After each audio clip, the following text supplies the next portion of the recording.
Hey, it's Jewellyn and Jen with Autonomy Learning, and today we are here to unpack what challenge means.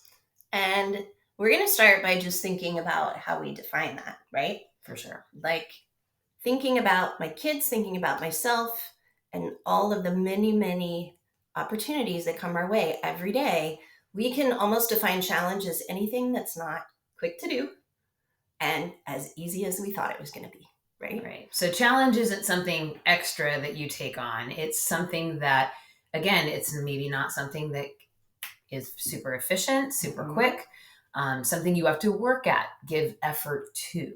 I feel like this is there's a bit of instant gratification for a lot of things these days. And we're almost pushing against that a little bit, that there's value in developing some of the skills that we can use to approach anything that's not as quick and easy as we thought it was going to be, right? Wow. So we're talking about if you take any challenge and you look at it as more of an invitation, right? Okay, I'm going to choose to step into this. This isn't just a roadblock and I'm stopping right there. Mm-hmm.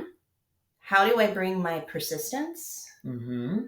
How do I harness the extra focus that it's going to take that I didn't maybe think I was going to need to put in? Right? Some of those skills, that persistence, that focus, maybe that attention to detail piece, the patience, maybe a little bit of resilience. These are all skills that we want to become a habit that we can put forth with any experience when we need to. Yeah. But if we don't have time to practice that and opportunities to practice that, where do those skills come from? Right. Well, it kind of, and to make this really tangible, a lot of times what I'll do is I'll put myself through the paces of what I want my kids to do. So my challenges aren't going to be their challenges, and I will think what they're doing is easy and they will not be able to relate to mine. But for example, I want to spend more time off my phone. Okay. So I'm learning to put my phone down more, not check my messages, instead of saying that is such a hard thing for me to do. Oh my gosh, I'm just going to, if I saw this as an invitation, right, to spend more time with my family, an invitation to put it down, right? How that changes the way I'm approaching what I'm going to choose to do, right? So being able to explain that to my kids, first of all, and to also see that, okay, so, my son is having trouble planning his week so that he has time for homework. And that's a challenge for him, right? I don't need to come in and swoop in and say, well, here's what you need to do, because then he's not even taking on the challenge for himself, but maybe saying, hey, how is this an opportunity for you to organize your time? How is this an opportunity for you to fit everything in that you want to?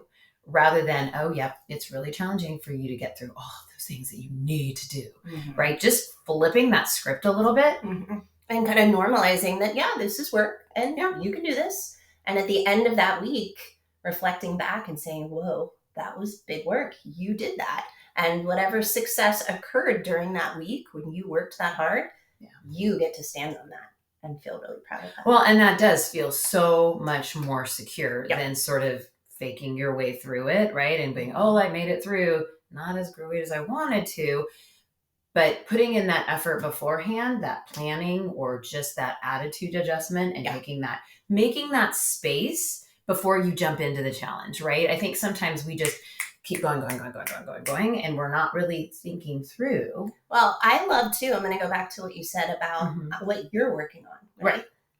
And letting your family see the messy work, because I'm sure there are times when that didn't go quite the way you thought, right? And so living that out loud and letting everybody see that and how you're managing those feelings that go with that is huge. I think sometimes we tend to want to show kids the best versions of ourselves in order to be a good example.